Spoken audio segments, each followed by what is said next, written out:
ಸ್ಮುರ್ನ ಸಭೆಗೆ ಕರ್ತನಾದ ಯೇಸು ಕ್ರಿಸ್ತನು ನೀಡಿರುವಂತ ಒಂದು ಸಂದೇಶವನ್ನು ಕುರಿತು ಈ ದಿನ ಧ್ಯಾನ ಮಾಡಲಿಕ್ಕಾಗಿ ಆರಿಸಿಕೊಂಡಿರುವಂತ ಒಂದು ವಾಕ್ಯ ಭಾಗ ಪ್ರಕಟಣೆ ಗ್ರಂಥ 2ನೇ ಅಧ್ಯಾಯ 8ರಿಂದ 11 ವಚನಗಳು. Revelations chapter 2 verse 8 to 11. ಸ್ಮುರ್ನದಲ್ಲಿರುವ ಸಭೆಯ ದೂತನಿಗೆ ಬರೆ. ಸತ್ತವನಾಗಿದ್ದು ಜೀವಿತನಾಗಿ ಬಂದ ಆದ್ಯಂತನು ಹೇಳುವುದೇನೆಂದರೆ, ನಾನು ನಿನ್ನ ಸಂಕಟವನ್ನು ನಿನ್ನ ಬಡತನವನ್ನು ಬಲ್ಲೆನು, ಆದರೂ ನೀನು ಐಶ್ವರ್ಯವಂತನೇ. ಇದಲ್ಲದೆ ತಮ್ಮನ್ನು ಯಹೂದ್ಯರೆಂದು ಹೇಳಿಕೊಳ್ಳುವವರು ನಿನ್ನ ವಿಷಯವಾಗಿ ದೂಷಿಸುವುದನ್ನು ಬಲ್ಲೆನು. ಅವರು ಯಹೂದ್ಯರಲ್ಲ, ಸೈತಾನನ ಸಮಾಜದವರಾಗಿದ್ದಾರೆ. ನಿನಗೆ ಸಂಭವಿಸುವುದಕ್ಕಿರುವ ಬಾಧೆಗಳಿಗೆ ಹೆದರಬೇಡ. ಇಗೋ, ನೀವು ದುಷ್ಪ್ರೇರಣೆಗೆ ಒಳಗಾಗುವಂತೆ ಸೈತಾನನು ನಿಮ್ಮಲ್ಲಿ ಕೆಲವರನ್ನು ಸೆರೆಮನೆಯೊಳಗೆ ಹಾಕುವುದಕ್ಕಿದ್ದಾನೆ ಮತ್ತು 10 ದಿವಸಗಳ ತನಕ ನಿಮಗೆ ಸಂಕಟವಿರುವುದು. ನೀನು ಸಾಯಬೇಕಾದರೂ ನಂಬಿಗಸ್ತನಾಗಿರು, ನಾನು ನಿನಗೆ ಜೀವವೆಂಬ ಜಯಮಾಲೆಯನ್ನು ಕೊಡುವೆನು. ದೇವರಾತ್ಮನು ಸಭೆಗಳಿಗೆ ಹೇಳುವುದನ್ನು ಕಿವಿಯುಳ್ಳವನು ಕೇಳಲಿ. ಜಯ ಹೊಂದುವವನಿಗೆ 2ನೆಯ ಮರಣದಿಂದ ಕೇಡಾಗುವುದೇ ಇಲ್ಲ. ಥ್ಯಾಂಕ್ ಯು ಅಕ್ಕ, ಥ್ಯಾಂಕ್ ಯು ವೆರಿ ಮಚ್. ಅಕ್ಕ ಅವರು ಬಹಳ ವಿವರವಾಗಿ ಸ್ಪಷ್ಟವಾಗಿ ಒಂದೊಂದು ವಚನವನ್ನು ಕೂಡ ಕನ್ನಡದಲ್ಲಿ ಓದಿದ್ದಾರೆ. ಕರ್ತನಲ್ಲಿ ಪ್ರಿಯರೇ, ಈ 7 ಸಂದೇಶಗಳು ಕರ್ತನಾದ ಯೇಸು ಕ್ರಿಸ್ತನು ಪತ್ಮೋಸ್ ದ್ವೀಪದಲ್ಲಿ ಯೋಹಾನನ ಮೂಲಕವಾಗಿ ಬರೆಸಿಕೊಟ್ಟಿರುವಂತಹ ಈ ಸಂಗತಿಗಳನ್ನು ಧ್ಯಾನಿಸುತ್ತಿರುವಾಗ ನನಗೆ ಭಾಸವಾಗುವಂತ, ನನಗೆ ತಿಳಿದು ಬರುವಂತ, ನನಗೆ ತಿಳಿಯುವಂತ ಒಂದು ಸಂಗತಿ ಏನೆಂದರೆ, ಪ್ರಾಯಶಃ ಈ ಒಂದು ದೇವರ ವಾಕ್ಯಗಳು, ಈ ಒಂದು ದೇವರ ಮಾತುಗಳು ಬಹಳ ಅದ್ಭುತವಾಗಿ, ಅರ್ಥಗರ್ಭಿತವಾಗಿ ಆ ಕಾಲಘಟ್ಟಕ್ಕೆ ಕರ್ತನಾದ ಯೇಸು ಕ್ರಿಸ್ತನ ಹೃದಯದಲ್ಲಿರುವಂತಹ ಮಾತುಗಳನ್ನು ಯೋಹಾನನ ಮನಸ್ಸಿಗೆ ದಾಟಿಸಿ ಆಯಾ ಸಭೆಗಳಿಗೆ ಆ ಸಂದೇಶಗಳನ್ನು ಬರೆಸ್ತಿರುವಾಗ ಕರ್ತನಾದ ಯೇಸು ಕ್ರಿಸ್ತನು ತಾನು ತನ್ನ ಸಭೆಯನ್ನು ಕಟ್ಟುವನು ಎಂಬುದನ್ನ ನಾನು ದೃಷ್ಟಿಗೆ ತಂದುಕೊಳ್ತೇನೆ, ನೆನಪು ಮಾಡಿಕೊಳ್ತೇನೆ. ಹಾಗೂ ನನ್ನನ್ನು ನಾನು ತುಂಬಾ ಚಿಕ್ಕವನಾಗಿ, ಪ್ರಾಯಶಃ ನನ್ನ ದೃಷ್ಟಿಯಲ್ಲಿ ನನಗಿಂತ ಬಹಳ ಸ್ಪಷ್ಟವಾಗಿ, ಚೆನ್ನಾಗಿ, ನೇರವಾಗಿ ವಿವರಿಸುವಂತ ಹಿರಿಯ ಸಹೋದರರಿದ್ದಾರೆ, ಹಿರಿಯ ಬೋಧಕರಿದ್ದಾರೆ, ಹಿರಿಯ ಸೇವಕರಿದ್ದಾರೆ. ಈ ವಚನ ಭಾಗಗಳನ್ನು ಇನ್ನೂ ಸ್ಪಷ್ಟವಾಗಿ ಹೇಳುವಂತವರಿದ್ದಾರೆ ಎಂಬುದಾಗಿ ನನ್ನ ಭಾವನೆ. ನಾನು ದೇವರ ವಾಕ್ಯಕ್ಕೆ ಅಪಾರವಾದಂತ ಒಂದು ಭಯಭಕ್ತಿಯಿಂದ ಈ ಸಂಗತಿಗಳನ್ನು ಮೊದಲು ನಾನು ಗ್ರಹಿಸಿಕೊಂಡು ಅವು ನನ್ನ ಹೃದಯದಲ್ಲಿ, ನನ್ನಲ್ಲಿ ಪರಿವರ್ತನೆ ತಂದು ನನ್ನಲ್ಲಿ ಆ ಒಂದು ಆಲೋಚನೆಗಳನ್ನು ಮೂಡಿಸಿದಾಗ ಕರ್ತನಲ್ಲಿ ಪ್ರಿಯರೇ, ಕೆಲವು ಭಾವನೆಗಳನ್ನು, ಕೆಲವು ಮಾತುಗಳನ್ನು ನಿಮ್ಮೊಂದಿಗೆ ಹಂಚಿಕೊಳ್ಳುವಂತ ಒಂದು ಪ್ರಯತ್ನವನ್ನು ನಾನು ಮಾಡುವನಾಗಿದ್ದೇನೆ. ಕರ್ತನಲ್ಲಿ ಪ್ರಿಯರೇ, ಸ್ಮುರ್ನ ಸಭೆ ಎಫೆಸ್ ಸಭೆ ಅಂತ ಇರುವಂತದ್ದಲ್ಲ. ವಾಕ್ಯ ಭಾಗಕ್ಕೆ ಹೋಗುವಾಗ ಕರ್ತನಾದ ಯೇಸು ಕ್ರಿಸ್ತನು ಆಯಾ ಸಭೆಗಳಿಗೆ ತನ್ನನ್ನು ತಾನು ಪರಿಚಯಿಸಿಕೊಳ್ಳುವ ರೀತಿಯನ್ನು ನೋಡುವಾಗ ಬಹಳ ವಿಶೇಷವಾಗಿ ಇರುವುದನ್ನು ನಾವು ನೋಡ್ತೇವೆ. ಒಮ್ಮೆ ನಮ್ಮ ಗ್ರಹಿಕೆಗೋಸ್ಕರ ಎಫೆಸ್ ಸಭೆಗೆ ಹೇಗೆ ಪರಿಚಯಿಸಿಕೊಂಡದ್ದನ್ನು ಎಂಬುದನ್ನು ತಿರುಗಿಸಿ ನೋಡಿದಾಗ 2ನೇ ಅಧ್ಯಾಯ 1ನೇ ವಚನದಲ್ಲಿ ನಾವೊಂದು ಸಂಗತಿ ಕಾಣ್ತೇವೆ. 7 ನಕ್ಷತ್ರಗಳನ್ನು ಬಲಗೈಯಲ್ಲಿ ಹಿಡಿದುಕೊಂಡು 7 ಚಿನ್ನದ ದೀಪಸ್ತಂಭಗಳ ಮಧ್ಯದಲ್ಲಿ ತಿರುಗಾಡುವಾತನು ಹೇಳುವುದೇನೆಂದರೆ, ಅಂದರೆ ಕರ್ತನಾದ ಯೇಸು ಕ್ರಿಸ್ತನು 7 ಚಿನ್ನದ ದೀಪಸ್ತಂಭಗಳ ಮಧ್ಯದಲ್ಲಿ ತಿರುಗಾಡುವಾತನು. ದೀಪಸ್ತಂಭಗಳು ಎಂಬುದಾಗಿ ಹೇಳುವಾಗ ಸಭೆಗಳು ಎಂದು ನಾವು ಪ್ರಕಟಣೆ ಗ್ರಂಥ 1ನೇ ಅಧ್ಯಾಯ ಕೊನೆ ವಚನದಲ್ಲಿ ನೋಡಿದ್ದೀವಿ. ಅಂದ್ರೆ ಅದರ ಅರ್ಥ ಸಮಸ್ತ ಅಧಿಕಾರ, ಸರ್ವಾಧಿಕಾರ ಕರ್ತನಾದ ಯೇಸು ಕ್ರಿಸ್ತನಿದೆ. ಎಲ್ಲ ಸಭೆಗಳಿಗೂ ಕರ್ತನಾದ ಯೇಸು ಕ್ರಿಸ್ತನು ಆ ಸಭೆಗಳ ಮಧ್ಯ ತಿರುಗಾಡುವಾತನಾಗಿದ್ದಾನೆ, ಸಂಚರಿಸುವನಾಗಿದ್ದಾನೆ. ಎಲ್ಲ ಸಂಗತಿಗಳು ಆತನಿಗೆ ಗೋಚರವಾಗುವಂತವು ಎಂಬುದಾಗಿ ನಾವು ಕಾಣ್ತೇವೆ ಪ್ರಿಯರೇ. ಹಾಗಾಗಿ ನಾವು ತಿಳಿದುಕೊಂಡ ಪ್ರಕಾರ ಅಪೊಸ್ತಲ ಕೃತ್ಯ 20ನೇ ಅಧ್ಯಾಯ 28ನೇ ವಚನದಲ್ಲಿ ಸ್ವರಕ್ತವನ್ನು ಕೊಟ್ಟು ಸಂಪಾದಿಸಿಕೊಂಡ ಸಭೆ, our Lord Jesus Christ has shed his precious blood for the sake of church. ಸಭೆಗೋಸ್ಕರ ಆತ ತನ್ನ ಸ್ವರಕ್ತವನ್ನು ಚೆಲ್ಲಿದ್ದಾನೆ.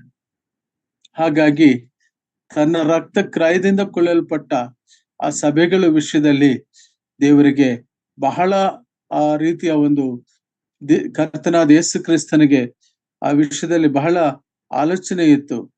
ಎಫೆಸ್ ಸಭೆಗೆ ಹೇಳಿದ ಹಾಗೆ ಸ್ಮುರ್ನ ಸಭೆಗೆ ಹೇಳಿಲಿಲ್ಲ. ಸ್ಮುರ್ನ ಸಭೆಗೆ ಹೇಳಿದ್ದು ಸತ್ತವನಾಗಿದ್ದು ಜೀವಿತನಾಗಿ ಬಂದ ಆದ್ಯಂತನು ಹೇಳುವುದು. ಆದ್ಯಂತನು, ಅಲ್ಫಾ ಒಮೇಗಾ, ಸತ್ತವನಾಗಿದ್ದು ಜೀವಿತನಾಗಿ ಎದ್ದು ಬಂದಂತವನು ಎಂಬುದಾಗಿ ತನ್ನನ್ನು ತಾನು ಇಂಟ್ರೊಡ್ಯೂಸ್ ಮಾಡಿಕೊಳ್ತಾನೆ ಕರ್ತನಾದ ಯೇಸು ಕ್ರಿಸ್ತನು.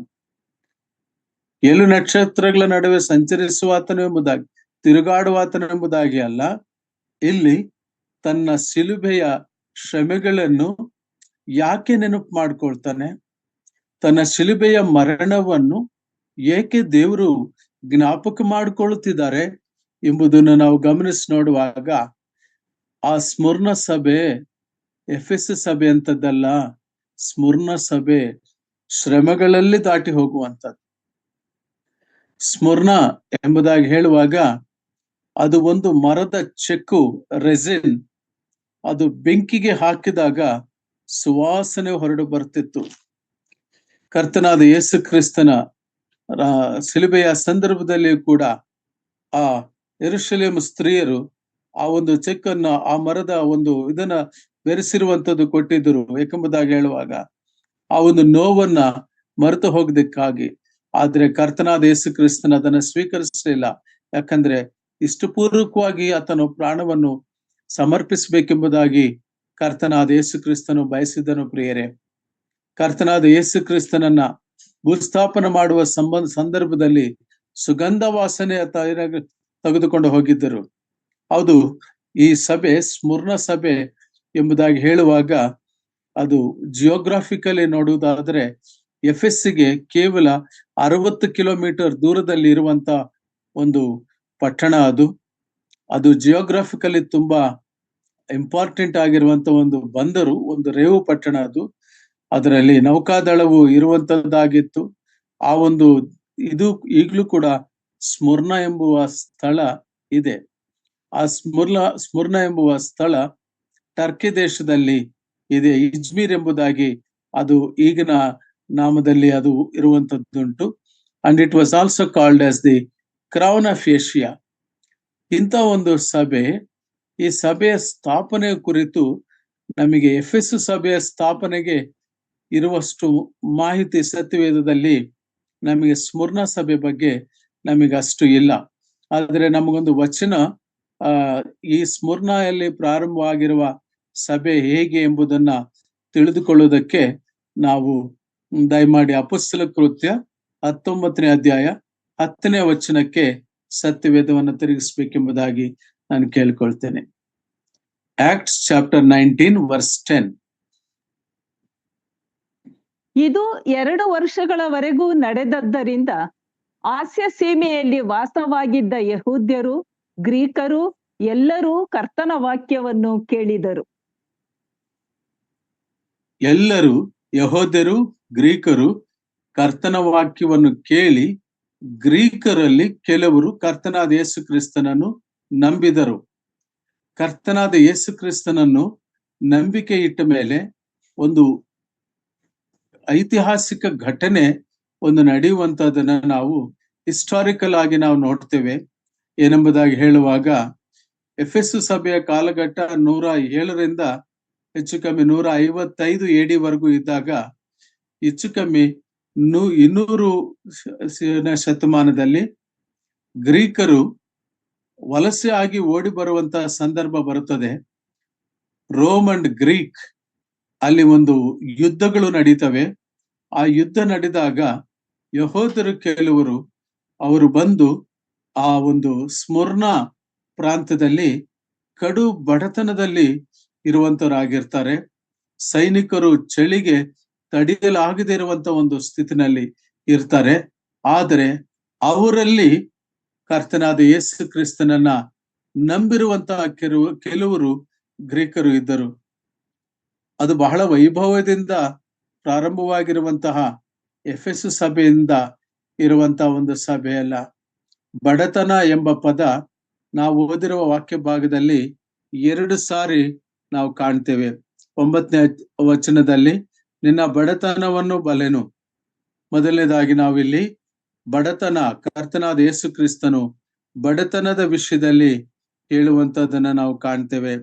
ಮತ್ತು ನಿನ್ನ ಸಂಕಟವನ್ನು ಬಲ್ಲೆನು ಎಂಬುದಾಗಿ ನಾವು ನೋಡ್ತೇವೆ. ಹಾಗೆ ಬಡತನದಲ್ಲಿ ಇದ್ದರೂ ಕೂಡ ನೀನು ಐಶ್ವರ್ಯವಂತನು ಎಂಬುದಾಗಿ ಕರ್ತನಾದ ಯೇಸು ಕ್ರಿಸ್ತನು ಹೇಳುವಂತದನ್ನ ನಾವು ಕಾಣ್ತೇವೆ. ಯಾಕೆ ಈ ಬಡತನ ಎಂಬುದಾಗಿ ಹೇಳುವಾಗ there was a historical change.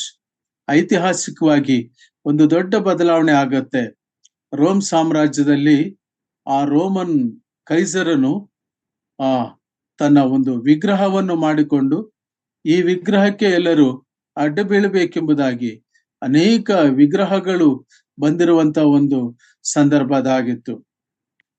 Rome ದೇಶದಲ್ಲಿ ವಿಶ್ವಾಸಿಗಳಾಗಿ ಕೆಲವರು ಜೀವಿಸುವುದು ಬಹಳ ಕಷ್ಟಕರವಾಗಿರುವಂತ ಸಂಗತಿ ಆಗಿತ್ತು. ಆಗ ಈ ಸ್ಮುರ್ನ ಸಭೆ ಬೆಂಕಿಯ ಘಟನೆಗಳಲ್ಲಿ ಬೆಂಕಿಗೆ ಅಗ್ನಿಗೆ ಆಹುತಿಯಾಗಿರುವಂತಹ ಒಬ್ಬ ಹತಸಾಕ್ಷಿಯ ಸಂಗತಿಯಿಂದ ಪ್ರಾರಂಭವಾಗುತ್ತೆ. ಆ ಶ್ರಮೆಯು ಮುಂದುವರಿಯುತ್ತೆ. ಅಗ್ನಿ ಅಂತ ಮಹಾಶ್ರಮೆಗಳಲ್ಲಿ ದಾಟಿ ಹೋಗುವಂತ ಸಭೆ ಸ್ಮುರ್ನ ಸಭೆ. ಪ್ರಿಯರೇ, ಸ್ಮುರ್ನ ಎಂಬುದಾಗಿ ಹೇಳುವಾಗ ಹೇಗೆ ಆ ಒಂದು ರೆಸಿನ್, ಆ ಒಂದು ಮರದಿಂದ ಬರುವಂತ ಗಮ್ ಬೆಂಕಿಗೆ ಹಾಕಿದಾಗ ಆ ಒಂದು ಸುವಾಸನೆ ಹೇಗೆ ಬರ್ತದೋ ಹಾಗೆ ಆ ಶ್ರಮಗಳ ಮೂಲಕವಾಗಿ ಆ ಸಭೆಯು ಹಾದು ಹೋಗುವಾಗ ಅದು ನಮ್ಮ ದೇವರಿಗೆ, ಮಹಾನ್ ದೇವರಿಗೆ ಅದು ಸುವಾಸನೆ ಆಗುತ್ತಿತ್ತು. ಯಾಕಂದ್ರೆ ಆದಿ ಸಭೆಯಲ್ಲಿ ಹಿಂಸೆ ಪ್ರಬಲಿತ್ತು. ಹಿಂಸೆದ ಮೂಲಕವಾಗಿ ಸುವಾರ್ತೆಯು ಸಾರಲ್ಪಡುತ್ತಿರುವಾಗ ಅವರು ತಮ್ಮನ್ನು ತಾವು ಉಪೇಕ್ಷಿಸಿಕೊಳ್ಳುತ್ತಿದ್ದರು. ತಮ್ಮನ್ನು ತಾವು ನಿರಾಕರಿಸಿಕೊಂಡು ಸುವಾರ್ತೆಯನ್ನು ಸಾರುವಂತವರಾಗಿದ್ದರು. ಅದರಲ್ಲಿ ಒಬ್ಬ ಹತಸಾಕ್ಷಿ 155ನೇ ಶತಮಾನದಲ್ಲಿ, ಕ್ರಿಸ್ತ ಶಕ 155ನೇ ಶತಮಾನದಲ್ಲಿ ಪಾಲಿಕಾರ್ಪ್ ಎಂಬಂತ ಒಬ್ಬ ಹತಸಾಕ್ಷಿಯಾದಂತ ವ್ಯಕ್ತಿ, ಒಬ್ಬ ಫಾದರಿ, ಒಬ್ಬ ಬಿಷಪ್, ಆತನನ್ನ ತೆಗೆದುಕೊಂಡು ಹೋಗಿ ಸಿಂಹದ ಗವಿಗಳಿಗೆ ಹಾಕ್ತಾರೆ. ಚರಿತ್ರಕಾರರಾದ ರಾಮ್ಸೆ, ಚರಿತ್ರಕಾರರಾದ ಸ್ಟ್ರಾಬೋ ಈ ಬ್ಯಾಕ್ ಗ್ರೌಂಡ್ ಆಫ್ ದಿ ಸ್ಮುರ್ನ ಸಭೆ ವಿಷಯದಲ್ಲಿ ಹೇಳುವಾಗ ಆ ಪಾಲಿಕಾರ್ಪನು ರೋಮನ್ ಲಾನ ಆತ ಕರ್ತನಾದ ಯೇಸು ಕ್ರಿಸ್ತನ ಸಾಕ್ಷಿಗಾಗಿ ಆತ ನಿಲ್ಲುತ್ತಾ ಆ ರೋಮನ್ ಲಾ ಏನು ರೋಮ್ ಚಕ್ರವರ್ತಿ ಕೈಸರು ಆಜ್ಞಾಪನೆ ಮಾಡಿರುವಂತ ಆ ವಿಗ್ರಹಕ್ಕೆ ಆತನು ಅಡ್ಡ ಬೀಳಲಿಲ್ಲ, ಆ ವಿಗ್ರಹಕ್ಕೆ ಪೂಜೆ ಮಾಡಲಿಲ್ಲ ಎಂಬುದಾಗಿರುವ ಕಾರಣಕ್ಕೆ ಆತನನ್ನ ಶ್ರಮೆಗಳು, ಹಿಂಸೆಗಳು ಆತನಿಗೆ ಕೊಟ್ಟರು. ಪ್ರಿಯರೇ, ಆ ಸಂದರ್ಭದಲ್ಲಿ ಆತನನ್ನ ತಗೊಂಡು ಹೋಗಿ ಸಿಂಹಗಳಿಗೆ ಹಾಕಿದಾಗ ಅವಿಗಾಗಲೇ ತೃಪ್ತ ಆಗಿರೋದ್ರಿಂದ ಈ ಭಕ್ತನನ್ನೇನು ಮಾಡಲಿಲ್ಲ. ಆದರೆ ಅಲ್ಲಿಗೆ ನಿಲ್ಲಿಸಲಿಲ್ಲ. ಪಾಲಿಕಾರ್ಪನನ್ನು ಕಟ್ಟುವಾಗ ಪಾಲಿಕಾರ್ಪನ ಒಂದು ಕಡೆ ಹೇಳ್ತಾನಂತೆ, ಒಬ್ರು ಒಬ್ರು ಬರೆದಿರುವಂತದನ್ನ ಓದಿದ್ದೇನೆ. You can flame me in 1 hour with the fire, but God is going to put you to the eternal hellfire, those who are ungodly. 1 ಗಂಟೆ ಮಾತ್ರ ನಾನು ಈ ಬೆಂಕಿಯಲ್ಲಿ ಬೇಯುತ್ತೇನೆ, ಈ 1 ಗಂಟೆಯಲ್ಲಿ ನಾನು ಮರಣ ಹೊಂದುತ್ತೇನೆ. ಆದರೆ ದೇವರನ್ನು ಅರಿಯದಂತೆ ನೀವು ನಿರಂತರವಾಗಿ ಯುಗಗಳು ಬೆಂಕಿಯಲ್ಲಿ ಬೇಯ್ತಾ ಇರಬೇಕು.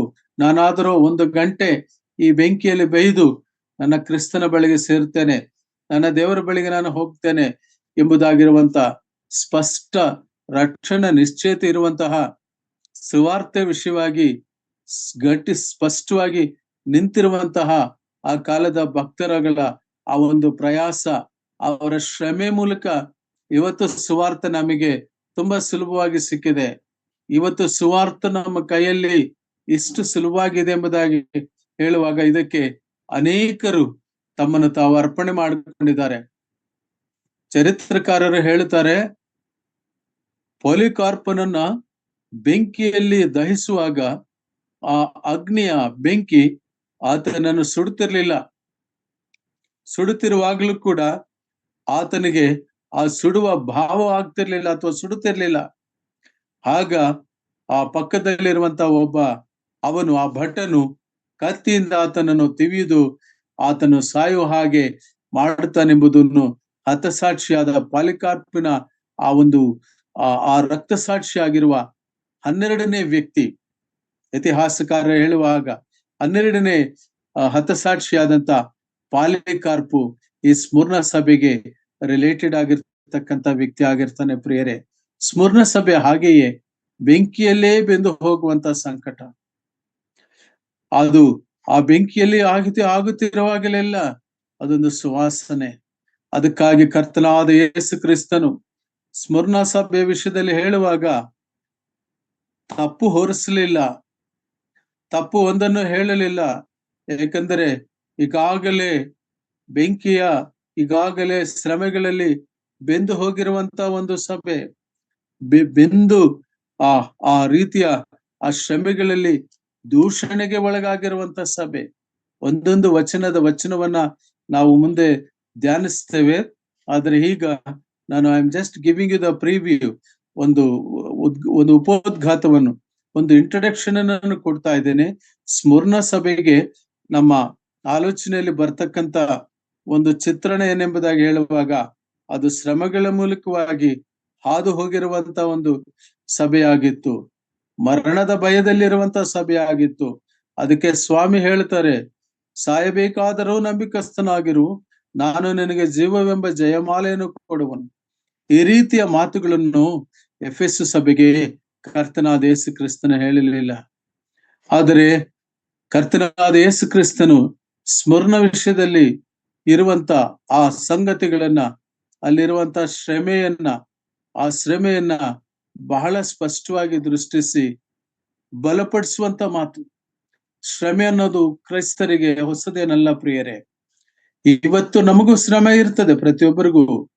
ಮಾನಸಿಕ ಶ್ರಮೆ ಇರ್ಬೋದು, ದೈಹಿಕ ಹಿಂಸೆ ಇರ್ಬೋದು, ಯಾಳಿಸುವಿಕೆಯಿಂದ ಬರುವ ಹಿಂಸೆ ಇರ್ಬೋದು, ಅಪಮಾನಗಳಿಂದ ಬರುವ ಶ್ರಮೆ ಇರ್ಬೋದು, ಮಾನಸಿಕ ನೋವಿರ್ಬೋದು, ಶಾರೀರಿಕ ನೋವಿರ್ಬೋದು, ದೈಹಿಕ ನೋವಿರ್ಬೋದು, ನೆಂಟರಿಷ್ಟಗಳಿಂದ ಬರುವ ನೋವಿರ್ಬೋದು, ಸ್ನೇಹಿತರಿಂದ ಬರುವ ನೋವಿರ್ಬೋದು. ಶ್ರಮೆಗಳು ಕ್ರೈಸ್ತರಿಗೆ ಶ್ರಮೆಗಳು ಹೊಸತಲ್ಲ. ಶ್ರಮೆಗಳ ಮೂಲಕ ಹಾದು ಹೋಗುವಾಗ ಆ ಸುವಾಸನೆಯು ದೇವರಿಗೆ ಇಂಪಾದ ಸುವಾಸನೆಯಾಗಿ ಆತನು ಅಗ್ರಾಣಿಸನಾಗಿರ್ತಾನೆ. ಅದು ದೇವರು ಬಯಸನಾಗಿರ್ತಾನೆ ಪ್ರಿಯರೇ. ಯಾಕಂದ್ರೆ ದೇವರ ದೃಷ್ಟಿಯಲ್ಲಿ ಈ ಲೋಕವೂ ಇಲ್ಲ, ಪರಲೋಕವೂ ಇಲ್ಲ, ಎಲ್ಲ ಲೋಕವು ಆತನ ಸ್ವಾಧೀನದಲ್ಲಿಯೇ. ನಾವು ಈ ಲೋಕ ಬಿಡುವ ಭಯ ನಮಗಿರಬಾರ್ದು. ಯಾಕಂದ್ರೆ ಈ ಲೋಕ ಕರ್ತನದೆ, ಪರಲೋಕ ಕರ್ತನದೆ. ಅಲ್ಲಿ ನಮಗೆ ಗೋಳಾಟವಿಲ್ಲ, ಅಲ್ಲಿ ನಮಗೆ ಹಸಿವಿಲ್ಲ, ಅಲ್ಲಿ ನಮಗೆ ದುಃಖವಿಲ್ಲ, ಅಲ್ಲಿ ನಮಗೆ ನೋವಿಲ್ಲ. ಅಂತಹ ಒಂದು ಯುಗಗಳು ಕರ್ತನಾದ ದೇವರು ತಾನೇ ನಮಗೆ ಪ್ರಕಾಶವಾಗಿರ್ತಾನೆ. ಆ ಒಂದು ಪರಲೋಕದ ಪಟ್ಟಣವನ್ನು ನಿರೀಕ್ಷಿಸುವವರ ಆ ಗುಂಪಾಗಿತ್ತು ಸ್ಮರಣ ಸಭೆ. ಈ ಸಭೆ ಬಗ್ಗೆ ಮಾತನಾಡಲು ನನಗೆ ಆ ಒಂದು ಧೈರ್ಯವೂ ಸಾಕಾಗುತ್ತಿಲ್ಲ. ಯಾಕಂದ್ರೆ ಭಾವನೆಯು ಭಾಷೆಯ ಜೊತೆಯಲ್ಲಿ ಒಳಗಡೆ ನಾವು ಹೋಗಬೇಕು. we need to experience the feel of the words that we speak. ಇವುಗಳ ನಾವು ಆಲೋಚನೆ ಮಾಡುವಾಗ ಪ್ರಿಯರೇ, ಎಬ್ರಿಯ ಪತ್ರಿಕೆಯಲ್ಲಿರುವ ಒಂದು ಮಾತು ನನಗೆ ಜ್ಞಾಪಕ ಬರುತ್ತದೆ. ದಯಮಾಡಿ ನೋಡಿ, ಎಬ್ರಿದವ್ರಿಗೆ ಬರೆದ ಪತ್ರಿಕೆ.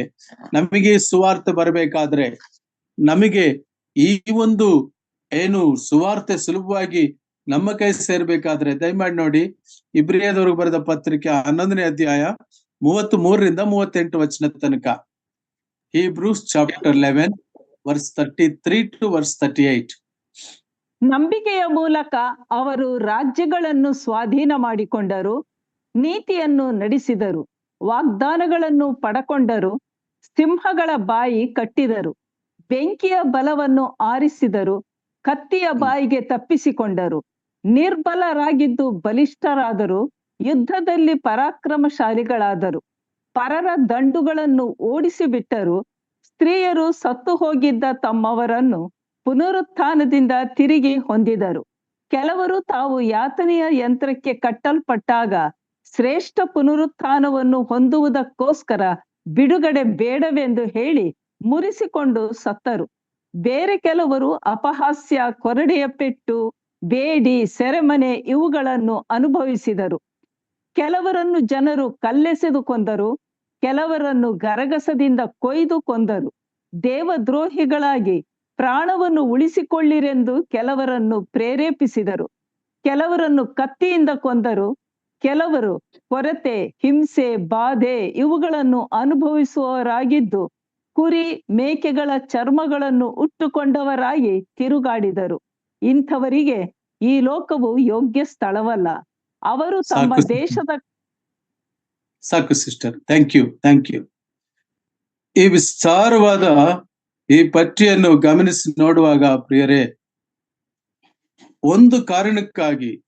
ಒಂದೇ ಒಂದು ಕಾರಣಕ್ಕಾಗಿ ತಮ್ಮನ್ನು ತಾವು ಅವರೆಲ್ಲರೂ ಕೂಡ ಸಂಪೂರ್ಣವಾಗಿ ನಿರಾಕರಿಸಿಕೊಂಡರು.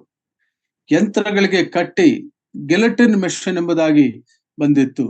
ಆ ಯಂತ್ರದಲ್ಲಿ ಆ ಮನುಷ್ಯರನ್ನಿಟ್ಟು ಅವರನ್ನ ಸಾಯಿಸುವಂತದ್ದಿತ್ತು. ಕರ್ತನಲ್ಲಿ ಪ್ರಿಯರೇ, ಅದಕ್ಕೆ ಅವರು ತಲೆ ಒಡ್ಡಿದರು, ತಿರುಗಿಸಲ್ಪಟ್ಟರು. ಕೆಲವರನ್ನು ಕಲ್ಲೆಸೆದು ಕೊಂದರು, ಕೆಲವರು ಅಪಮಾನಗಳಿಗೆ ಗುರಿಯಾದರು. Why all these things have happened? ಈ ಹಿಂಸೆ ಯಾಕೆ? ಈ ಶ್ರಮೆ ಯಾಕೆ? ಶ್ರಮೆಯಲ್ಲಿ ಎದ್ದು ಬಂದಂತ ಸಭೆ ಸ್ಮೂರ್ಣ ಸಭೆ.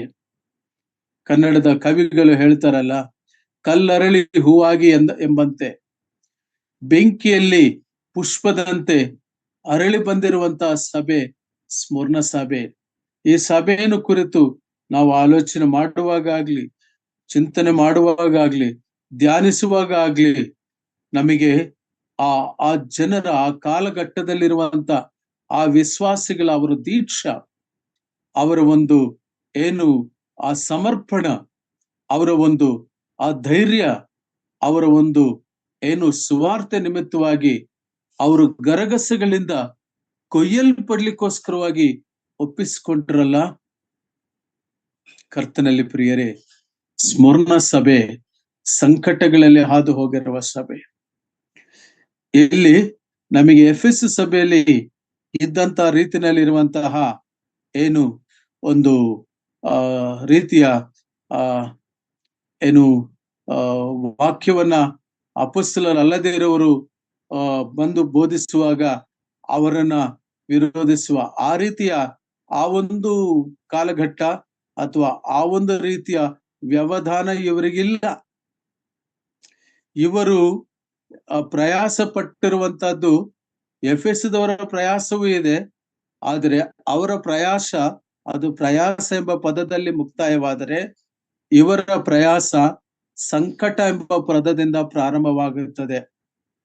ಸಂಕಟವೇ ಇವರ ಜೀವನದ ಒಂದು ಪ್ರಾರಂಭವು ಮತ್ತು ಕೊನೆಯವರೆಗೂ ಕೂಡ. ಅದಕ್ಕೋಸ್ಕರವಾಗಿ ಪ್ರಾರಂಭದ ವಚನದಲ್ಲಿ ಕರ್ತನಾದ ಯೇಸು ಕ್ರಿಸ್ತನು ತನ್ನನ್ನು ತಾನು ಪರಿಚಯ ಮಾಡಿಕೊಳ್ಳುವಾಗ, ಇಗೋ ನಿಮ್ಮ ಹಾಗೆ ನಾನು ಶ್ರಮೆಗಳಲ್ಲಿದ್ದು ಸತ್ತವನಾಗಿದ್ದೇನು. ನೀವೊಬ್ಬರೇ ಅಂದ್ಕೋಬೇಡಿ, ನಿಮಗೆ ಮಾತ್ರ ಈ ಶ್ರಮೆ ಸಂಭವಿಸ್ತಾ ಇದೆ ಎಂಬುದಾಗಿ ನೆನೆಸಬೇಡಿ. ಸ್ಮರಣದಲ್ಲಿರುವಂತಹ ಸಭೆಯೇ, ಸ್ಮರಣದಲ್ಲಿರುವಂತಹ ವಿಶ್ವಾಸಿಗಳೇ, ನಿಮಗಿಂತ ಮುಂಚಿತವಾಗಿ ನನ್ನನ್ನು ಹಿಂಸಿಸಿದ್ದರು, ಚಿತ್ರ ವಿಚಿತ್ರ ಹಿಂಸೆಯನ್ನು ಕೊಟ್ಟು ಶಿಲುಬೆಯಲ್ಲಿ ಹಿಂಸೆ ಪಡಿಸಿದರು ಎಂಬುದನ್ನು ಕರ್ತನಾದ ಯೇಸು ಕ್ರಿಸ್ತನು ಅವರಿಗೆ ಸಾಂತ್ವನ ನೀಡಲಿಕ್ಕಾಗಿ, ಅವರಿಗೆ ಆದರಣೆ ನೀಡಲಿಕ್ಕಾಗಿ, ಅವರ ಮನಸ್ಸಿಗೆ ಅವರ ಸಂಕಟವನ್ನು ಮರೆತು ಹೋಗುವ ಒಂದು ಅವರಿಗೆ ಒಂದು ಸ್ಫೂರ್ತಿ ನೀಡುವ ಸಲುವಾಗಿ ತನ್ನನ್ನು ಇಂಟ್ರೊಡಕ್ಟರಿ ನೋಟ್ ಅಲ್ಲಿ, ತನ್ನನ್ನು ಪರಿಚಯಿಸಿಕೊಳ್ಳುವ ವಿಧಾನದಲ್ಲಿ ಹೇಳುವುದು, ಇದಿಗೋ ಸತ್ತವನಾಗಿದ್ದೆನು, ಜೀವಿತನಾಗಿ ಬಂದವನು ಆದ್ಯಂತನು. ಕನ್ನಡ ಭಾಷೆಯಲ್ಲಿ ಬಹಳ ಸ್ಪಷ್ಟವಾಗಿ ಬರೆಯಲ್ಪಟ್ಟಿದೆ, ಆದಿಯು ಮತ್ತು ಅಂತ್ಯವು ನಾನೇ ಎಂಬುದಾಗಿ.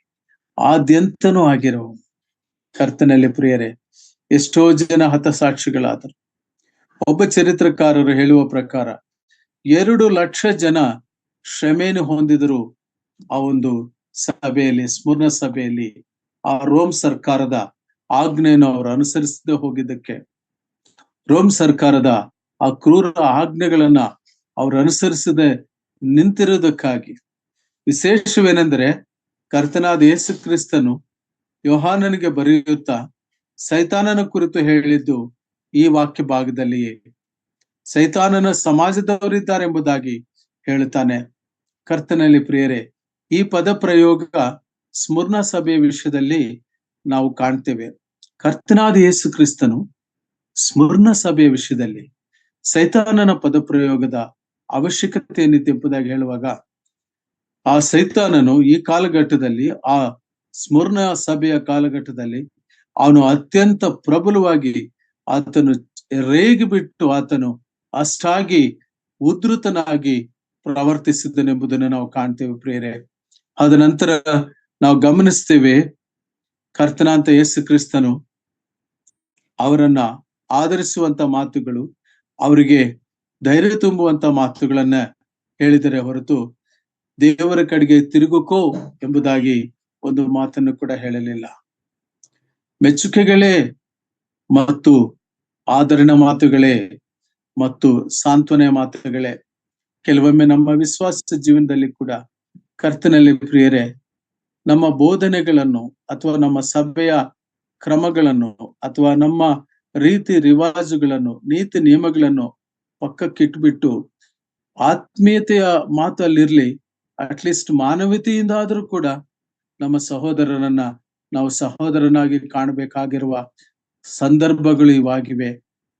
ಅನೇಕರು ದೇವರ ವಾಕ್ಯವನ್ನು ತಮ್ಮನ್ನು ತಾವು ಆತ್ಮ ಪರಿಶೀಲನೆ ಮಾಡಿಕೊಳ್ಳೋದಕ್ಕೆ ಉಪಯೋಗಿಸದೆ ಇತರರನ್ನು ಅಳಿಯುವುದಕ್ಕೆ ಉಪಯೋಗಿಸುವ ಮಾನದಂಡವಾಗಿ ಉಪಯೋಗಿಸುವಾಗ ದೇವರು ಹೇಳ್ತಾನೆ, ನ್ಯಾಯ ತೀರ್ಪು ಮಾಡುವುದು ನಿಮ್ಮ ಕೆಲಸವಲ್ಲ. ಯಾಕಂದ್ರೆ ಕರ್ತನಾದ ಯೇಸು ಕ್ರಿಸ್ತನು ಹೃದಯಗಳನ್ನು ಬಲ್ಲಂತ ದೇವರು.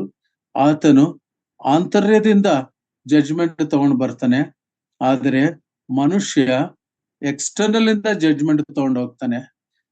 ದೇವರು ಆಂತರಿಕದಲ್ಲಿರುವುದನ್ನು ನೋಡ್ತಾನೆ, ಮನುಷ್ಯನು ಹೊರಗಿನ ನೋಟವನ್ನು ನೋಡ್ತಾನೆ. ಈ ಮಾತುಗಳನ್ನು ನಾವು ಯಾಕೆ ಆಲೋಚನೆ ಮಾಡ್ಬೇಕಂದ್ರೆ, we need to apply the message. ಕರ್ತನಾದ ಯೇಸು ಕ್ರಿಸ್ತನು ಶ್ರಮೆಗಳಲ್ಲಿ ದಾಟಿ ಹೋಗುವಂತವರಿಗೆ ಎಷ್ಟರ ಮಟ್ಟಿಗೆ ಆತನು ಆದರಣೆ ನೀಡುವನಾಗಿರ್ತಾನೆ ಪ್ರಿಯರೇ, ಎಷ್ಟರ ಮಟ್ಟಿಗೆ ಅವರಿಗೆ ಸಾಂತ್ವನ ನೀಡುತ್ತಿದ್ದಾನೆ. ಮಮತೆ ಇರುವಂತಹ ದೇವರು, ಮಮಕಾರ ಇರುವಂತಹ ದೇವರು. ನಮ್ಮ ಕರ್ತನಾದ ಯೇಸು ಕ್ರಿಸ್ತನು ಕನಿಕರ ಇರುವ ದೇವರು. ಆತನು ಆ ಬಹುಜನ ಸಮೂಹವನ್ನು ನೋಡಿ ಕುರುಬನಿಲ್ಲದ ಕುರಿಗಳ ಹಾಗಿದ್ದಾರೆಂಬುದಾಗಿ ಕನಿಕರ ಪಟ್ಟನು ಪ್ರಿಯರೇ. ಇದು ಒಬ್ಬ ಕ್ರಿಸ್ತ ವಿಶ್ವಾಸಿಯ ಒಂದು ಗುಣ ಆಗಬೇಕು. ಕರ್ತನಲ್ಲಿ ಪ್ರಿಯರೇ, ಬಡತನ, ಕಿತ್ತು ತಿನ್ನುವ ಬಡತನ ಇರುವ ಸ್ಮರಣ ಸಭೆ ಅದು. ಆ ವಚನಗಳಿಗೆ ನಾನು ಡೀಟೇಲ್ ಆಗಿ ನಾವು ಸ್ಟಡಿ ಮಾಡುವಾಗ ವಚನದ ನಂತರ ವಚನ, ಯಾವುದೇ ಬಡತನ, ಆ ಬಡತನ ಹೇಗೆ ಬಂತು, ಯಾವುದೇ ಐಶ್ವರ್ಯ, ಆ ಐಶ್ವರ್ಯ ಹೇಗೆ ಬಂತು, ಮತ್ತು 10 ದಿವಸಗಳಂದ್ರೆ 10 ದಿವಸಗಳೇನು, ಆ 10 ದಿವಸಗಳ ಪ್ರಾಮುಖ್ಯತೆ ಏನು, ಮತ್ತು ಕರ್ತನಾದ ಯೇಸು ಕ್ರಿಸ್ತನು ಹೇಗೆ ಅವರಿಗೆ ಒಂದು ಆಶ್ವಾಸನೆ ಕೊಟ್ಟನು, ಎರಡನೆಯ ಮರಣದಿಂದ ಕೇಡ ಆಗುವುದೇ ಇಲ್ಲ. ಕೆಲವೇ ವಚನಗಳು, 4 ವಚನಗಳಾದರೂ ಕೂಡ ಕರ್ತನಾದ ಯೇಸು ಕ್ರಿಸ್ತನು ಸ್ಮರಣ ಸಭೆಯನ್ನ ಬಹಳ ಆತನು ಹತ್ತಿರವಾಗಿ ಬಲ್ಲಂತವನಾಗಿ ಅವರ ಸಂಕಟವನ್ನು, ಅವರ ಶ್ರಮೆಯನ್ನೇ ನಮಗೆ ಈ ಕಾಲಘಟ್ಟದಲ್ಲಿ ಇದು ಬರೆಸಲ್ಪಟ್ಟಿರುವ ಉದ್ದೇಶ ಏನೆಂಬುದಾಗಿ ಹೇಳುವಾಗ 2 ಸಂಕಲ್ಪಗಳು, 2 ಪರ್ಪಸಸ್. ಒಂದು, ನಮ್ಮನ್ನು ನಾವು ಪ್ರಶ್ನಿಸಿ ಮಾಡಿಕೊಳ್ಳುವಾಗ ಈ ಸುವಾರ್ತೆಯ ನಿಮಿತ್ತವಾಗಿ ನಾವೆಷ್ಟು ಮಟ್ಟಿಗೆ ಸಮರ್ಪಣ ಇರುವವರು ಆಗಿರ್ತೇವೆ. ನನ್ನ ದೃಷ್ಟಿಗೆ ಒಂದು ಸಂಘಟನೆ ಜ್ಞಾಪಕ ಬಂತು. ಶ್ರಮೆಗಳಿರುವ ಸಭೆ ಎಂಬುದಾಗಿ ಹೇಳುವಾಗ ಗ್ರಾಮಾಂತರ ಜಿಲ್ಲೆಗಳಲ್ಲಿ ನಾನು ಪ್ರಾಯಶಃ ನಾನು ನೆನೆಸ್ತೀನಿ, ನನ್ನ 30 ವರ್ಷದ ವಯಸ್ಸಿನ ಹಿಂದೆ ಕರ್ತನಾದ ಯೇಸು ಕ್ರಿಸ್ತನನ್ನು ಅಂಗೀಕರಿಸಿಕೊಂಡಾಗ ಸುವಾರ್ತೆಗಾಗಿ ಒಂದು ಹಳ್ಳಿಗೆ ಹೋಗಬೇಕಾಗಿತ್ತು, ಬಳ್ಳಾರಿ ಪ್ರಾಂತದಲ್ಲಿರುವ ಹಳ್ಳಿಗೆ. ಆಗಾಗಲೇ ಅಲ್ಲಿನ ಸುವಾರ್ಥ ವ್ಯಾನು ಬೇರೆ ಊರಿಗೆ ಹೋಗಿತ್ತು. ಅಲ್ಲಿಂದ BT ಪ್ರಾಜೆಕ್ಟ್ಗೆ ಹೋದಾಗ ಅಲ್ಲಿ ಒಬ್ಬ ಕಡು ಬಡತನದ ವಿಶ್ವಾಸಿ, ಅವರ ಮನೆಯಲ್ಲಿ ಅವರು ನನಗೆ ಆ ಸುವಾರ್ಥ ಸೇವೆ ನಡೆಯುವಂತ ಆ ವ್ಯಾನ್ ಹೋಗಿರುವ ಆ ಊರಿಗೆ ಹೋಗ್ಬೇಕು, 6 ಕಿಲೋಮೀಟರ್ ದೂರ. ಒಬ್ಬ ಯವನಸ್ಥ ಸಹೋದರ ಸೈಕಲ್ ಅಲ್ಲಿ ನಾನು ಕುಂಡ್ರಿಸ್ಕೊಂಡ. ಆಗ ನಾನು ತುಂಬಾ ತೆಳಗಿದ್ದೆ. 3 ಕಿಲೋಮೀಟರ್ ಆತ ಓಡಿಸಿದ ಸೈಕಲ್ನು, ಇನ್ನೊಂದು 3 ಕಿಲೋಮೀಟರ್ ನಾನು ಓಡಿಸಿ ಹೋದ. ಆ ಬೋಕನಹಳ್ಳಿ ತಲುಪಿದ ನಂತರ ಹೇಳಿದ, ಅಲ್ಲಿವರೆಗೂ ಆತ ಹೇಳಲಿಲ್ಲ, ಆ ಹಿಂದಿನ ರಾತ್ರಿ ಆತನಿಗೆ ಹಾವು ಕಚ್ಚಿತ್ತು. ಹಾವು ಕಚ್ಚಿದ ವ್ಯಕ್ತಿ ಇಡೀ ರಾತ್ರಿ ಎಚ್ಚರ ಇರಬೇಕಂತ ಆ ರಾತ್ರಿಯಲ್ಲಿ ಆತ ಎಚ್ಚರವಾಗಿದ್ದ. ಆದರೆ ಸೇವೆಗಾಗಿ ನಾನು ಬಂದಿದ್ದೇನೆ ಎಂಬುದಾಗಿ ತಿಳಿದು ನನ್ನ ಪರಿಸ್ಥಿತಿ ಅಲ್ಲಿಟ್ಟಿರಿ, I am no way great. ಆದರೆ ಆ ಬಡತನದ ವಿಶ್ವಾಸಿ ಎತ್ತುಗಳಿಗೆ ಮೇವು ಹಾಕಕ್ಕೆ ಹೋಗಿದಾಗ ಅಲ್ಲಿ ನಾಗರ ಹಾವು ಕಚ್ಚಿದಾಗ ಆ ಕಚ್ಚಿರುವಂತ ವಿಷ ಇಟ್ಕೊಂಡು ಮತ್ತು ರಾತ್ರಿ ಎಚ್ಚರವಾಗಿದ್ದು ಹಾಡುಗಳು ಮಾಡಿಕೊಂಡು, ಅದು ಚಿಕ್ಕ ಗುಡಿಸಲಲ್ಲಿ ನಡೆಯುವ ಸಭೆ. ಕರ್ತನಲ್ಲಿ ಪ್ರಿಯರೇ, ಬಡತನದಲ್ಲಿರುವ ಸಭೆಗಳಲ್ಲಿ ಸಿರಿತನ, ಐಶ್ವರ್ಯ, ಯಾವುದು ಐಶ್ವರ್ಯ ಅಂದ್ರೆ ನಂಬಿಕೆ ಐಶ್ವರ್ಯ. ಆ ಸಹೋದರ ನನ್ನನ್ನು ವನಪರ್ತಿವರೆಗೂ ಸೈಕಲ್ ಅಲ್ಲಿ ತುಳ್ಕೊಂಡು ಬಂದ. ಆದ್ಮೇಲೆ ಆಗ್ಲಿಲ್ಲ. ಅಲ್ಲಿ ಒಂದು ಕಡೆ ಟೀ ಕುಡಿಯೋಣ ಅಂತ ನಾನು ಹೇಳಿದೆ. ನನಗೆ ಟೀ ಇಷ್ಟ, ಹಾವು ಕುಡಿದಿರೋರಿಗೆ ಟೀ ಕುಡಿಸ್ಬಾರ್ದಂತೆ, ಕಾಫಿ ಕುಡಿಸ್ಬೇಕು. ನನಗಾತ ಹೇಳಿಲ್ಲ, ಟೀನೇ ಕುಡಿಸ್ದೆ. ಮತ್ತೆ ನಾನು ಕರ್ಕೊಂಡು ಹೋದೆ. ಅಲ್ಲಿ ಬರೋಷ್ಟರಲ್ಲಿ ಕಣ್ಣೆಲ್ಲ ಮಂಜು ಆಗ್ತಿದೆ. ಆಗ ಹೇಳ್ತಿದ್ದಾನೆ ಆತ, ನನಗೆ ಹಿಂದಿನ ರಾತ್ರಿ ಹಾವು ಕಚ್ಚಿತ್ತು. ನಾನ್ ನೆನೆಸ್ತೇನೆ, ಆತನಿಗೆ ಮತ್ತೆ ಏನೋ ಒಂದು ಔಷಧಿ ಉಪಚಾರ ಮಾಡಿದ್ರು. ಆದ್ರೆ ಆ ರಾತ್ರಿ ಸುವಾರ್ತೆ ವಾಕ್ಯ ಅಲ್ಲಿ ಹಂಚ್ಬೇಕಾಯ್ತು. ಮತ್ತು ಅಲ್ಲಿಂದ ಮುಂದಕ್ಕೆ 3 ದಿನ ಸುವಾರ್ಥ ದಂಡಯಾತ್ರ. ಆಗಿನ ಕಾಲದಲ್ಲಿ ಓಪನ್ ಏರ್ ಪ್ರೀಚಿಂಗ್ ಇತ್ತು. ಕರ್ತನಲ್ಲಿ ಪ್ರಿಯರೇ, ದೇವರು ಕೆಲವರು ಹೃದಯಗಳಿಗೆ ಕ್ಯಾಮ್ರಾ ಕೊಟ್ಟು ಕಳ್ಸಿರ್ತಾರಂತೆ, ಮಗನೇ ನೀನ್ ಈ ಪ್ರಪಂಚಕ್ಕೂ ನೀನು ಜನ್ಮ ಇಟ್ಟು ತಾಳ್ತಾ ಇದೀಯಾ, ನನ್ನ ನಿಮಿತ್ತ ನಿನಗೇನೇನು ಅನುಭವಗಳಾಗ್ತವೆ ಅವುಗಳೆಲ್ಲ ಕ್ಯಾಮ್ರಾದಲ್ಲಿ ನೀನು ಸೆರೆ ಹಿಡ್ಕೊಂಡು ನನಗೆ ತೋರಿಸೆಂಬುದಾಗಿ. ಇವತ್ತೆಲ್ಲ ಕೂಡ ಏನೋ ಸೆಲ್ಫಿ ತಗೊಳ್ಳಕ್ ಹೋಗಿ ಎಲ್ಲೋ ಒಂದ್ ಕಡೆ ಸಿಂಹದ ಬೋನಿಗೆ ಬೀಳೋದು, ಇಲ್ಲ ಅಂದ್ರೆ ಜೂನಲ್ಲಿ ಬೀಳೋದು, ಇಲ್ಲ ಅಂದ್ರೆ ನದಿ ನೀರಿಗೆ ಬೀಳೋದು, ಈ ತರ ಹಾಗೆ ಹೋಗ್ತಾ ಇದೆ. ಆದ್ರೆ ದೇವರು ಸುವಾರ್ತೆ ನಿಮಿತ್ತ ತನ್ನ ಮಕ್ಕಳು ಮಾಡುವಂತ ಕಾರ್ಯಗಳನ್ನ ದೃಷ್ಟಿಸಿ ನೋಡಿದಾಗ ಅದು ಸ್ಮರಣ, ಅದೊಂದು ರೆಸಿನ್, ಅದೊಂದು ಸುಗಂಧದ ವಾಸನೆ ಎಂಬುದಾಗಿ ದೇವರಿಗೆ ಇಷ್ಟವಾಗುತ್ತೆ. ಪ್ರಿಯರೇ, ನಾನು ಇದನ್ನ ನೆನಪು ಮಾಡಿಕೊಂಡಿರೋದು ಉದ್ದೇಶ, ಪವಿತ್ರಾತ್ಮನು ತಾನೇ ನನಗೆ ಇದೊಂದು ಪ್ರೇರಣೆ ಕೊಟ್ಟರು. ಬಡತನದಲ್ಲಿರುವ ವಿಶ್ವಾಸಿಗಳಾಗಿ ಚಿಕ್ಕ ಹಿಂಡಾಗಿ ಸಣ್ಣ ಗುಡಿಸಲಲ್ಲಿ ಸೇರಿಕೊಂಡು ಮುಗ್ಧವಾಗಿ ಹಾಡುಗಳನ್ನು ಹಾಡುತ್ತಾ ಪ್ರಾರ್ಥನೆ ಮಾಡುವ ಆ ಜನರಿಗೆ ಸುವಾರ್ತೆಯನ್ನು ಸಾರಬೇಕೆಂಬುದಾಗಿರುವಂತ ಹಂಬಲ ಎಷ್ಟಿರ್ತಿತ್ತು. ಶ್ರಮೆಗಳ ಮೂಲಕವಾಗಿ ಹಾದು ಹೋಗುವ ಸಭೆ ಸ್ಮರಣ ಸಭೆ ಆಗಿತ್ತು. ಪ್ರಿಯರೇ, ಕರ್ತನಲ್ಲಿ ಪ್ರಿಯರೇ, ಅಪೊಸ್ತಲನಾದ ಪೌಲನು ಇದೇ ಮಾತನ್ನ ತನ್ನ ಅನುಭವದಲ್ಲಿ ಪಡೆದುಕೊಂಡ ನಂತರ ಆತನು ಹೇಳುತ್ತಾನೆ ತಿಮೋತಿಗೆ. ದಯಮಾಡಿ ನೋಡಿ 2 ತಿಮೋತಿ 8ನೇ ಅಧ್ಯಾಯ 3ನೇ ವಚನ. 2 ತಿಮೋತಿ ಚಾಪ್ಟರ್ 2 ವರ್ಸ್ 3.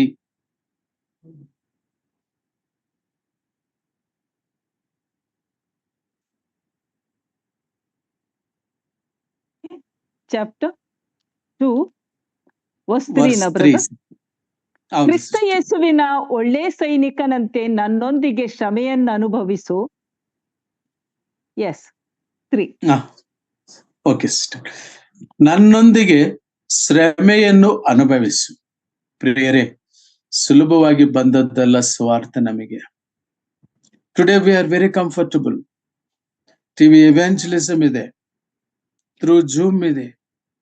ಬಟ್ ಆ ಕಾಲಘಟ್ಟಕ್ಕೆ ಒಮ್ಮೆ ಹಿಂದಕ್ಕೆ ನೋಡುವಾಗ, ಯಾಕೆ ನಾವು ಕರ್ತನಾದ ಯೇಸು ಕ್ರಿಸ್ತನು ಆಯಾ ಸಭೆಗಳಿಗೆ ನೀಡಿರುವ ಸಂದೇಶಗಳಿಗೆ ಹಿಂದಕ್ಕೆ ಹೋಗ್ಬೇಕಂದ್ರೆ ನಾವು ಚರಿತ್ರೆಯನ್ನು ತಿಳಿದುಕೊಳ್ಳಬೇಕು. ಇಂಗ್ಲಿಷ್ ನಲ್ಲಿ ಒಂದು ಮಾತಿದೆ, a man who does not know history cannot create historian. ಚರಿತ್ರೆಯನ್ನು ಅರಿಯದವನು ಚರಿತ್ರೆ ನಿರ್ಮಾಣ ಮಾಡಲಾರ.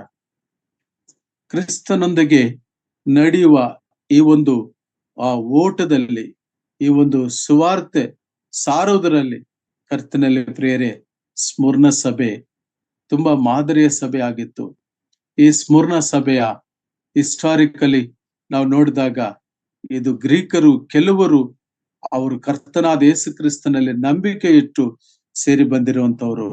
ಆದರೆ ಸಂಕಟದ ಬಡತನ ಅಂತ ಒಂದು ಆತ್ಮಿಕ ಉನ್ನತ ಸ್ಥಿತಿ, ಆದರೆ ಅವರು ಐಶ್ವರ್ಯವಿಲ್ಲ, ಶಾರೀರಿಕವಾಗಿ ಹುಗಿ ಹೋಗಿಂತರವರು. ಅಂತ ಸಭೆಯನ್ನು ಕೂಡ ದೇವರು ದೃಷ್ಟಿಸಿ ಅವನ್ನ ಅಡ್ರೆಸ್ ಮಾಡಿ ಮಾತನಾಡುವಾಗ ಕರ್ತನಾದ ಯೇಸು ಕ್ರಿಸ್ತನ ಅಪಾರವಾದಂತ ಪ್ರೀತಿ. ಇಲ್ಲಿ ಆ ಸಭೆಗೆ ಈ ಪದಗಳಿಲ್ಲ. ನಿನ್ನ ಮೊದಲನೇ ಪ್ರೀತಿ ಆ ಪದಗಳಿಲ್ಲವೇ ಇಲ್ಲ. ಅವರು ಪ್ರಾರಂಭವೂ ಶ್ರಮಗಳೇ.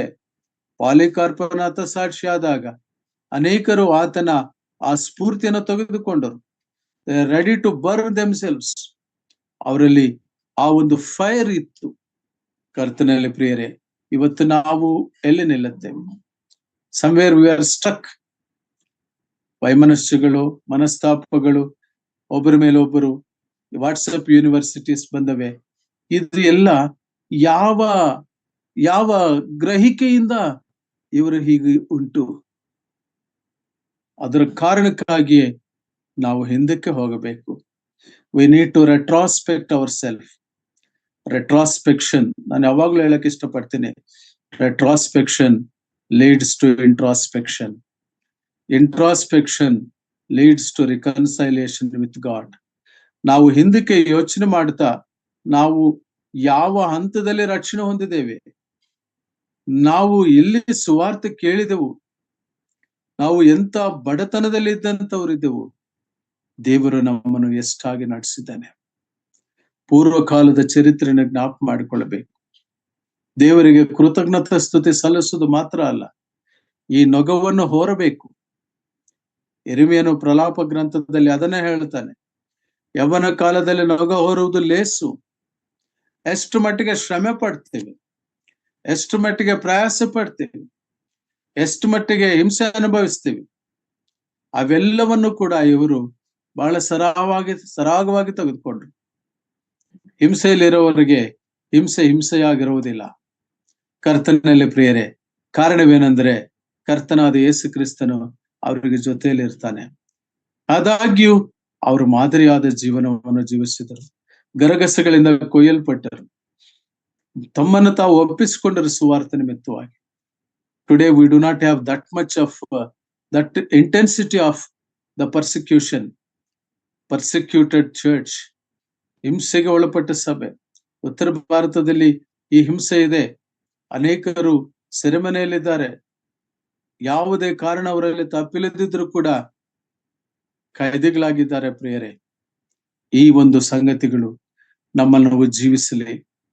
ನಮ್ಮ ಜೀವಿತ ಸ್ವಾರ್ಥಗಾಗಿ ಬದುಕುವ ಜೀವಿತ, ಶ್ರಮೆಗಳಿಗಾಗಿ ನಾವು ಒಪ್ಪಿಕೊಳ್ಳುವ ಜೀವಿತ, ಶ್ರಮೆ ಪಟ್ಟು ಸ್ವಾರ್ಥೆಯಲ್ಲಿ ಮುಂದಕ್ಕೆ ಸಾಗುವಂತವರಾಗಿ ಆ ಒಂದು ಯೌವನಸ್ಥರ ಗುಂಪು ಸಾಗಬೇಕಾಗಿದೆ. ಪ್ರಿಯರೇ, ಅದು ಶಿಲುಬೆಯ ಶ್ರಮೆಗಳನ್ನು ಹೊಂದಿರುವ ಕರ್ತನಾದ ಯೇಸು ಕ್ರಿಸ್ತನು ಸ್ಮುರ್ಣ ಸಭೆಗೆ ಮಾತನಾಡುತ್ತಾ ತನ್ನನ್ನೇ ಮಾದರಿಯನ್ನಾಗಿ ಇಟ್ಟು ತನ್ನನ್ನು ತಾನು ಪರಿಚಯಿಸಿಕೊಳ್ಳುವಾಗಲೇ ಸತ್ತವನಾಗಿದ್ದೀಯೋ ಜೀವಿತನಾಗಿ ಬಂದ ಆದ್ಯಂತನೂ ನಾನು ಹೇಳುವುದು ಅಂತ ಹೇಳುತ್ತಾ ಆದರಣೆಯನ್ನು ನೀಡುತ್ತಿದ್ದಾನೆ, ಸಾಂತ್ವನೆಯನ್ನು ನೀಡುತ್ತಿದ್ದಾನೆ. ಇದು ಸ್ಮುರ್ಣ ಸಭೆಯ ಒಂದು ಹೊರಗಿನ ಚಿತ್ರ. ನಾವಿನ್ನು ಒಳಹೊಕ್ಕಿ ಆ ಸಭೆಯಲ್ಲಿ ಆಗಿರುವಂತ ಸಾಧಕ ಬಾಧಕಗಳೇನು, ಅದರಲ್ಲಿರ್ತಕ್ಕಂಥ ಮುಂದಿನ ಸಂಗತಿಗಳೇನು ಎಂಬುದನ್ನು ದೇವರ ಚಿತ್ತವಾದರೆ ಮುಂದಿನ ದಿನಗಳಲ್ಲಿ ನಾವು ಅಧ್ಯಯನ ಮಾಡೋಣ. ದೇವರು ಈ ವಾಕ್ಯವನ್ನು ಆಶೀರ್ವದಿಸಲಿ.